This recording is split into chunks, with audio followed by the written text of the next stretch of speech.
Goeiemôre, ek is Nico van Wyk, ek is van Seil Stalwerke. Die rolsif doen ons al reeds baie jare. Dit is 'n baie belangrike faset in elke boerdery opset. Deesdae veral hierdie jaar en die vorige jare is daar baie klein bytjies wat gesif moet word. Ook materiaal wat uitgesif moet word, soos groenpele by sojabone, oliebome. Dit is elke dag 'n uitdaging. As dit te nat is, kan jy nie noodwendig spuit nie. En daai word moeilik aanvaar by 'n koöperasie of jy verloor baie geld aan graadprobleme. Hierdie sif is 'n dubbeldrom rolsif wat ons tansie het.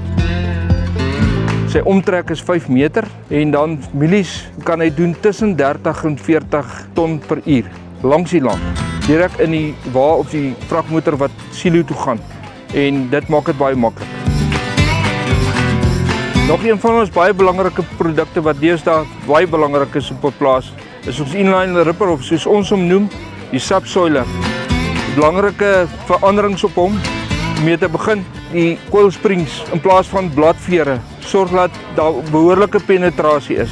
Sy wegbreekaksie is op 2.2 ton en dan ook nog 'n baie belangrike ding is dat jou sluitdele op jou tande betreklik goedkoop is in vergelyking met ander produkte wat tans in die mark is. Hy doen baie goed, hy deurlig jou grond en as jy dit gedoen het en dit behoorlik gedoen het, is dit elke 4 of 5 jaar nodig om dit weer te doen. Jy kan direk agter die stroper kan jy met hom werk, omdat die tande sterker is, trek hy ligter en die deurvloei van die materiaal is baie goed.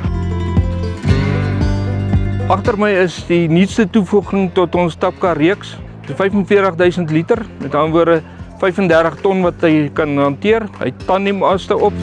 Goed, sy uitlaai kapasiteit is 5 ton per minuut. So dit maak dat hy baie vinnig uitlaai, maar daarmee saam, jy kan bottom dumping doen, as ek so kan sê, jammer vir die Engels. Dit is 'n silinder wat van die trekker af werk. Die ander funksie is dat jy sy sluys oop en toe kan stel, vir as die wa omtrent vol is, dat jy minder kan stel, dat hy maklik vol maak sonder om te mors. En dan kom ons standaard uit met seiltjies ook. Al ons tapkarre kom standaard met seiltjies ook, dat jy hom wel kan toemaak as dit nodig sou wees.